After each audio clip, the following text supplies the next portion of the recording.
हो चुके हैं हम लोग, अभी से मतलब स्टार्ट कर लेते हैं। मैं केवल आज 15 मिनट का लूंगा, ज़्यादा कुछ नहीं करना होगा।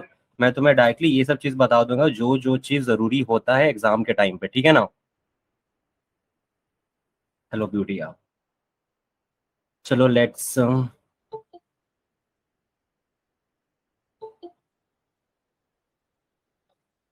Let's start again. और मैं तुम लोग को पीपीटी के थ्रू समझाता हूँ। Screen share file. तुम लोग को पीपीटी टाइप की स्लाइड दिख रही होगी क्या अभी? चलो ठीक है।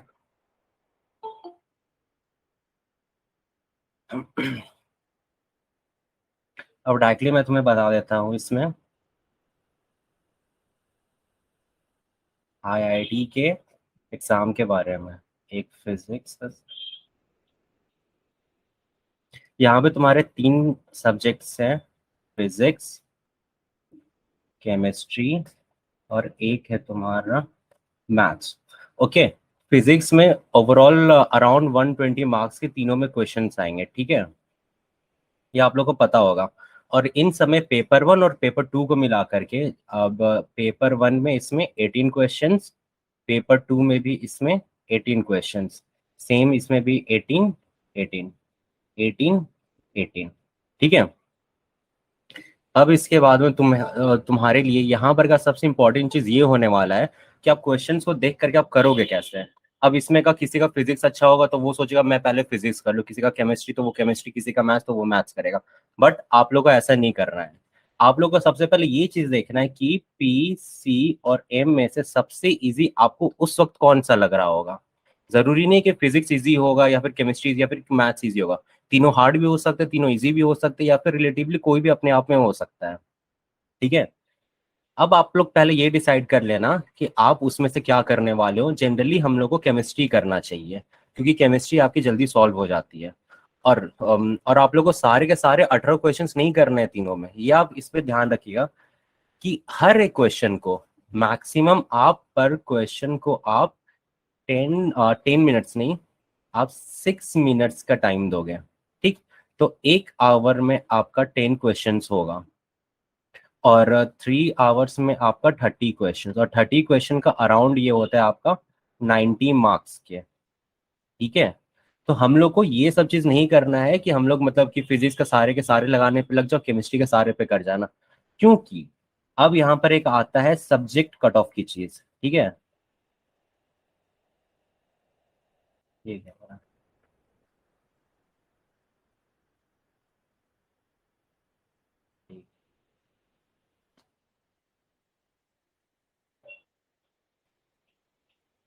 हम्म।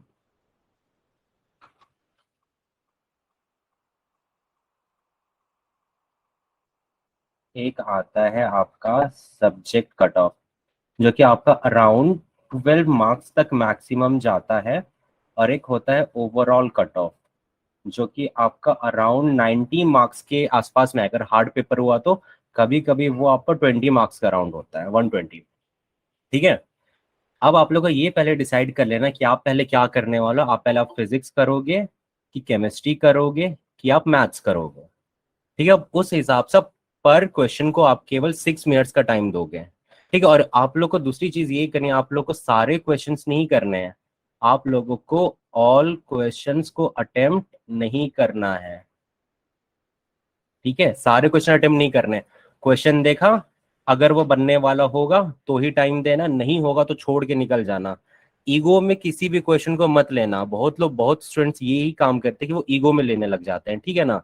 जबकि ईगो में लेना नहीं चाहिए किसी भी क्वेश्चन को, कि नहीं यार मेरा लॉगरिथम अच्छा है तो लॉगरिथम को ये क्वेश्चन हुआ नहीं, नहीं आज मैं इसे करके रहूंगा, छोड़ देना। नहीं आ रहा है, एक अगर आपको 2 मिनट में क्वेश्चन का पाथ नहीं ना मिला तो आप क्वेश्चन को आप छोड़ देना, क्योंकि उस वजह से जो क्वेश्चन इजी होगा वो आपका छूट जाएगा, ठीक है। और किसी भी क्वेश्चन में 6 मिनट से ज्यादा टाइम नहीं देना। अगर आपको 2 मिनट में पाथ दिख रहा है तो हो सकता है वो आपका 3 या 4 मिनट का टाइम लेगा, आप उसमें आप थोड़ा सा टाइम और दो, वो आपका बन जाएगा। बट अगर 2 से 3 मिनट में अगर आपको उस क्वेश्चन का पाथ नहीं मिला तो आपको देखने की बिल्कुल भी जरूरत नहीं है उस चीज को, आप उसे छोड़ करके सीधे आगे बढ़ जाना। अब उसके बाद का ये सवाल आता है कि अब बहुत लोग बोलते हैं कि चलो ठीक है फिजिक्स और मैथ्स का तो ठीक है, केमिस्ट्री में का क्या करेंगे। केमिस्ट्री में मेरे हिसाब से आप लोग को पहले आईओसी कर लेनी चाहिए। अब ये आईओसी इसलिए क्योंकि इसके जो भी क्वेश्चंस होंगे ना, वो आपको एक सेकंड में आपको, मतलब अगर आपने पढ़ा होगा तो आपको वो तुरंत दिख जाएगा, एक सेकंड में, मतलब 5-6 सेकंड में एक क्वेश्चन हो जाते हैं इसके, अगर आपने पढ़ा हो तो। इसमें क्या पूछेगा, मेटलर्जी का कुछ पूछ लेगा कि हाँ ये एल्यूमिनियम रिडक्शन से कौन कौन सा होगा, उसके नंबर्स बता दो, कुछ और ये चीज बता दो, वो इसी क्वेश्चंस में हो सकता है तुम्हारा। ठीक है, तो आईओसी को पहले आप एक बार ट्राई कर सकते हो, उसके बाद आप कर ले ओसी या फिर आप पीसी को कर लो। ठीक है, अब इसको करने के बाद आप चल जाना फिजिक्स में। अब फिजिक्स के लिए मैं बता दे रहा हूँ, फिजिक्स में सबसे पहले आप मैकेनिक्स के क्वेश्चन, जरूरी नहीं कि आसान आए या फिर हार्ड आए, ऐसा कुछ नहीं होता। मैकेनिक्स को पहले मत करना, पहले आप करना थर्मो को, उसके बाद करना आप इलेक्ट्रो को, उसके बाद करना आप मॉडर्न फिजिक्स, फिर मैग्नेटिज्म और EMI, AC। ठीक है, इन सब के बाद आप कर सकते हो RBD, और जिसको हम लोग बोलते हैं मैकेनिक्स का। आप इन सब क्वेश्चंस को कर लो, ये आपके अराउंड 70 मार्क्स कवर करते हैं। अब जिन लोग का SHM छूटा हो, साउंड छूटा हो और फ्लूइड छूटा हो, तो मतलब आप ये सब पहले आप कर लेना उसमें। मैथ्स के लिए अगर मैं कहूँ तो सबसे पहले आप कोनिक में जाओ, कोनिक या फिर कोऑर्डिनेट बोल लो, क्योंकि ये भले थोड़ा टाइम लेगा बट ये स्कोरिंग होता है, कोऑर्डिनेट्स। उसके बाद आप डेफिनिट इंटीग्रेशन, डेफिनिट के क्वेश्चंस हमेशा आएंगे, उसको आप हमेशा ट्राई करो कि आप डेफिनिट इंटीग्रेशन को पहले कर लेना। ठीक है, उसके बाद आपका ट्रिगो अच्छा है, अलजेब्रा अच्छा है, क्वाड्रेटिक अच्छा है, फिर आप उन सबको करो। ठीक है, तो यही एक चीज होता है। और दूसरा चीज ये होता है कि आप कभी भी अपने ईगो को मत लेकर जाएगा, पहले आप अपने हमेशा क्वेश्चन में कूल माइंड, कूल माइंडेड आप कैसे रहोगे, आपको पहले पता है कि हाँ आपका ये सब चीज अच्छा है, आप केवल उन सब चीजों पर ध्यान देना, बाकी चीजों को देखने की जरूरत नहीं है। ठीक है, एटलीस्ट हाँ ना कुछ। हेलो, हेलो, तो कुछ बोल ही नहीं रहा। हाँ चलो ठीक है, आया। चलो ठीक है, समझ में आया ना कि क्या क्या करना है, कैसे करना है। यही सब चीजें आपका मैक्सिमम मैक्सिमम नंबर ऑफ मतलब मार्क्स स्कोर कर लेता है। आप अगर इतने सभी चीजें भी करके जाओगे ना, तो 140 मार्क्स के अराउंड तो आपके आ जाना चाहिए। और बाकी सब जो छोटे छोटे जो टॉपिक्स हो गए, इलास्टिसिटी हो गया, यूनिट्स एंड डायमेंशंस का, वो सब चीजों का एक वो बार देख लो, ठीक होता है। तो जरूरी क्या था, कूल माइंडेड होके रहना। अब कूल माइंडेड कैसे रहेंगे, पहले ही आप ये डिसाइड करके जाओ कि आपको कौन कौन से क्वेश्चंस करने हैं, और वो भी किस टॉपिक्स के होने चाहिए वो। ठीक है, तो फिर आपको ज्यादा मतलब ये टेंशन नहीं रहेगा कि मान लो कि जैसे कि मेरे को ऑर्गेनिक नहीं आ रही थी, मैंने पहले बताया मुझे ऑर्गेनिक नहीं आती थी। मैंने जब भी ऑर्गेनिक के क्वेश्चन देखे, मैंने उसे साफ देख करके छोड़ दिया था, करने की बिल्कुल भी जरूरत नहीं है मेरे लिए, क्योंकि मुझे नहीं आता है। जो चीज नहीं आता है उस पर दिमाग बिल्कुल भी मत लगाना। ठीक है, और बाकी सब तो वही है कि मतलब 18 क्वेश्चंस होते हैं, आपको केवल उसमें से 10 क्वेश्चंस करने हैं। हर पेपर में 18 क्वेश्चंस होगा। अब नहीं मतलब हर पेपर 1 और पेपर 2 में फिजिक्स के 18 होंगे, केमिस्ट्री के 18 होंगे, मैथ्स के 18 होंगे। आपको 18 में से 10 के अराउंड आपको करके रखने हैं। मतलब अगर ये आपका 10 सही हो रहा है ना, तो ये बहुत अच्छा चीज होता है। ठीक है, आप केवल ये डिसाइड कर लो कि आपको 10 क्वेश्चन सही करके आने हैं पर पेपर में और पर सब्जेक्ट से। फिर आपके लिए और तो ऐसा कोई जरूरी तो होता नहीं है, मतलब यही स्ट्रैटेजी, आप यही चीज फॉलो कर सकते हो कि आपको मतलब कि कौन कौन से चैप्टर्स के क्वेश्चंस करने हैं, फुल माइंडेडली करना है। और किसी भी क्वेश्चन को 6 मिनट से ज्यादा टाइम मत दीजिएगा। ठीक है ना, टाइम एक्सीड नहीं करना है 6 मिनट से ज्यादा। तो आपके पास overall at the end of the time 60 questions हो जाएंगे सॉल्व आउट ऑफ 108। ठीक है, एंड सेकेंड मोस्ट इंपॉर्टेंट चीज कि देखो, एक ये सिंगल सिंगल आंसर क्वेश्चन में जो भी होता है वो एक ही आंसर होने वाला, चलो वो तो ठीक है, इसमें आपका नेगेटिव -1 रहेगा। MCQs में ये इंपॉर्टेंट, इसको थोड़ा देखिएगा।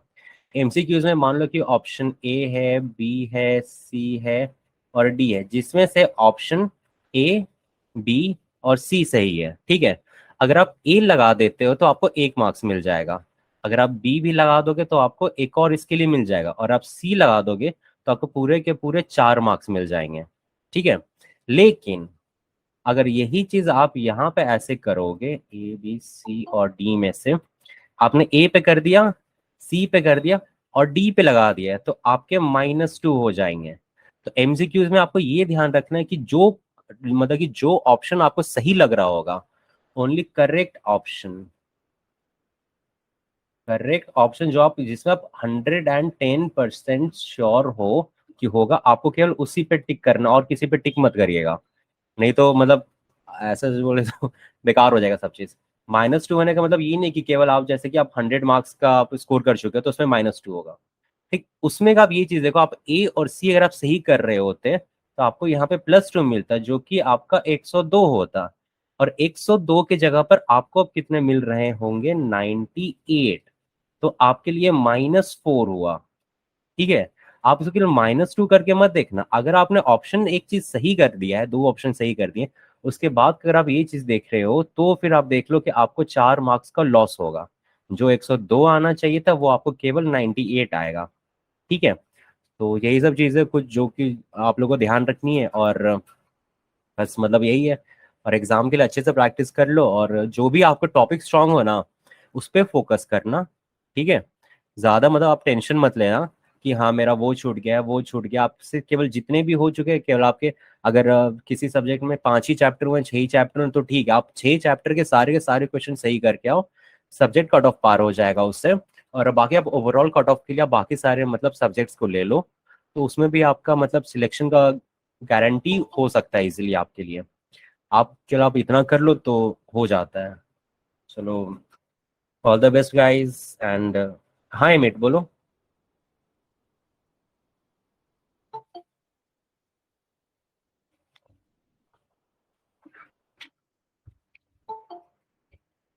एमिट, आप भाई कब कर लेते हो? जब 2 वीक्स के अंदर अंदर एक चैप्टर कर लेते हो तब? कहाँ से इतना ज्यादा डीपीवी मॉड्यूल एनसीईआरटी कब अपनाते हो ये सब? अरे देखो, अगर तुमने साल भर में मेहनत की होगी ना तो लास्ट के 1 या 2 दिन पहले मेहनत करने से कोई फर्क नहीं पड़ेगा। और अगर साल भर तुमने मेहनत नहीं ना की होगी तो भी लास्ट में 1 2 दिन मेहनत करने से कोई फर्क नहीं पड़ेगा, ठीक है ना। तो आपको इसके लिए स्टार्टिंग से ही करना पड़ेगा। सर, क्लास उर्दू मीडियम के स्टूडेंट्स के लिए ले लीजिएगा ना प्लीज। चलो ठीक है, अभी हम लोग देख लेते हैं आगे जो भी। And it is for 2024 aspirants, देख लो। वर्कलोड केवल मत रखना, ठीक है ना। आपके पास भले अगर आप कम चैप्टर्स भी कर रहे हो तो भी आप वर्कलोड मत रखना। इस चीज का आप ध्यान रखो बस, और किसी चीज की जरूरत नहीं होगी, ठीक है। चलो ठीक है गाइस, अब हम लोग ओवर करते हैं इस चीज को। एंड ठीक है, फिर अब नेक्स्ट मीटिंग के टाइम पे हम लोग मिलेंगे और जो भी चीज़ होगा हम लोग उस पर बात करेंगे, ठीक है। सो बाय, बस इतना ही चीज़ था।